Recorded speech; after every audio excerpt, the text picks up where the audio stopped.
Привет, друзья! Командир подразделения 116-й стальной бригады Росгвардии России рассказал про особенности использования РЭП при борьбе с дронами на Украине. Сегодняшний конфликт показал, что средства РЭП – это крайне необходимая вещь. Возможности противодействовать в основном это, конечно, средствами РЭП. Мы стараемся обезопасить своих бойцов, обучить их, потому что РЭП – это не только вопрос технологического оснащенности, а вопрос тактики, вопрос обученности и оперативного мышления.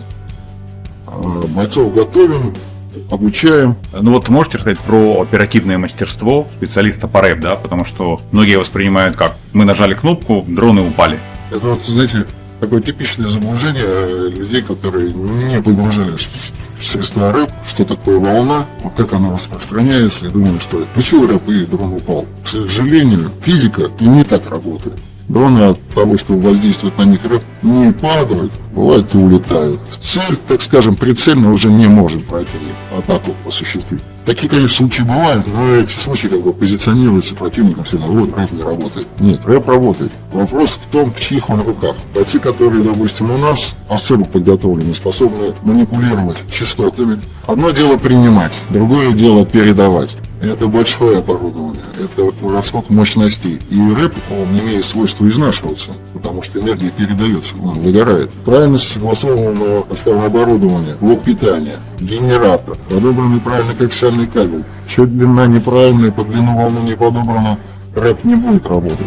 Правильная антенна, направленная, все направленная. Начинается все с примера, над антенной у меня летает дрон, и, значит, ваш РЭП плохо работает. Нету понимания, как распространяется волна, что она расходится тероидом, и над антенной это минимальное воздействие. Все это у бойцов учат. И когда они между собой там общаются, они сами подсказывают друг другу, как лучше воспользоваться РЭПом. Дрон-детектор может промолчать, не показать, что обнаружен дрон, частоты меняются, такого управления меняются. И для того, чтобы среагировать оперативно, необходим, конечно же, обученный боец. Он разгоняется и выходит в свободное пространство. Щик, пошла, амплитуда нарастает. Воздействие сверху минимальное, поэтому дрон здесь и летал. Что сделает опытный рэперец? Ну, посмеявшись над пилотом, говорит: давай полетай. Он просто вот так антенну такой. И рэп пойдет вверх. И, соответственно, пилот не сможет летать. Здесь мы в этой же лаборатории уцелевшие, так скажем, экземпляры вражеских дронов изучаем на предмет их технического оснащения, какие устройства они используют, какие частотами они пользуются, что нам позволяет, соответственно, оперативно подстраиваться в вопросах РЭПа. Вот дроны стали умнее, люди вкладывают в них душу. Допустим, использование цифровых каналов на видеокамерах для более четкой картинки. Использование разного рода GPS-датчиков, позиционирования. Использование всякого рода средств самоуничтожения. Потом дальше идет это вопрос так называемого искусственного интеллекта. В дроне уже заложены какие-то картинки, где он понимает, машина едет, какие-то объекты заложены. Дрон заходит в зону, так скажем, работы своей. В него воздействует РЭП.